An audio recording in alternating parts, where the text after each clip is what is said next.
Assalamualaikum warahmatullahi wabarakatuh. Apa kabarnya Ananda? Semoga selalu sehat walafiat. Baik Ananda, sebelum kita memulai pembelajaran kita pada hari ini, alangkah baiknya kita berdoa terlebih dahulu. Berdoa dimulai. Berdoa selesai. Baik Ananda, apakah Ananda pernah melihat proses pembuatan karya seni berikut ini? Iya, proses ini merupakan proses pembuatan gerabah. Di daerah Kasongan Yogyakarta, terkenal sebagai pengrajin gerabah tanah liat.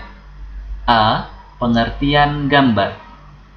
Ananda, gambar adalah karya seni rupa dua dimensi yang memiliki ukuran panjang dan lebar, di mana biasanya objek dari gambar adalah benda-benda tiga dimensi. Ustadz, karya tiga dimensi itu karya yang bagaimana? Nah, Ananda, karya tiga dimensi merupakan karya seni rupa yang memiliki ukuran panjang, lebar, tinggi, dan volume. Nah, Ananda, unsur volume inilah yang membedakan karya seni dua dimensi dan tiga dimensi, di mana benda tiga dimensi dapat berupa benda hias dan benda pakai. Contohnya ada di gambar di bawah ini, yaitu gambar kursi yang merupakan benda pakai. Baik Ananda, kita masuk ke poin selanjutnya, yaitu ciri-ciri benda tiga dimensi. Nah, apa saja ciri-ciri benda tiga dimensi?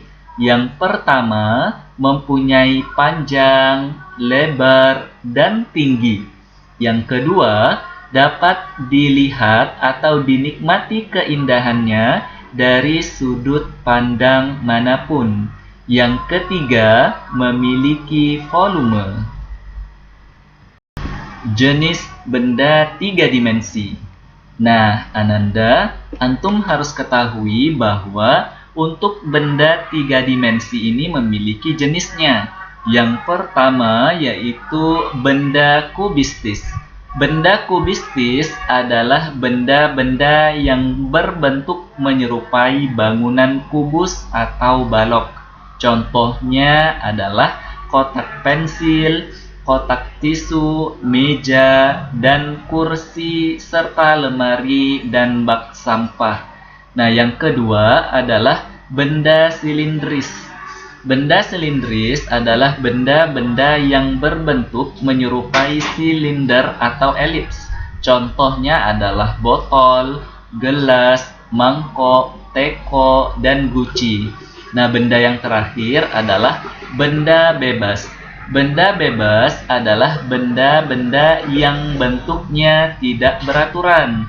Contohnya seperti buah-buahan, batu-batuan, dan benda alam. Nah, sekarang kita ketahui teknik dasar menggambar tiga dimensi dulu. Yang pertama, ada teknik arsiran. Yang kedua, ada teknik akuarel atau sapuan basah. Yang ketiga, ada teknik dusel atau gosok. Yang selanjutnya ada teknik siluit atau blok, dan yang terakhir ada teknik pointillis. Nah, Ananda, bagaimana caranya kita membuat karya tiga dimensi? Nah, antum harus ketahui bahwa teko merupakan salah satu karya tiga dimensi nih, Ananda. Ayo sama-sama kita belajar membuat karya tiga dimensi dengan langkah sebagai berikut. Ikuti Ustadz ya. Tahap pertama adalah siapkan alat dan bahannya. Alat dan bahan yang antum butuhkan adalah yang pertama kertas, yang kedua pensil, dan yang ketiga penghapus, dan yang keempat adalah pewarna. Yang kedua, langkah selanjutnya antum harus membuat sketsa gambar. Jadi ada sketsa gambar guci. Yang ketiga, setelah antum membuat sketsa gambar tipis, antum harus memperjelas sketsa gambar guci tersebut. Dan yang terakhir, tinggal antum rapikan dan gambar pun sudah selesai. Baik Ananda, demikian pembelajaran kita pada hari ini. Ustadz akhiri pertemuan ini dengan hamdalah. Alhamdulillahi Rabbil Alamin. Ayo sama-sama kita membaca doa penutup majelis. Bismillahirrahmanirrahim. Subhanakallahumma wa bihamdika Ashhadu an la ilaha illa anta astaghfiruka wa atubu ilaik.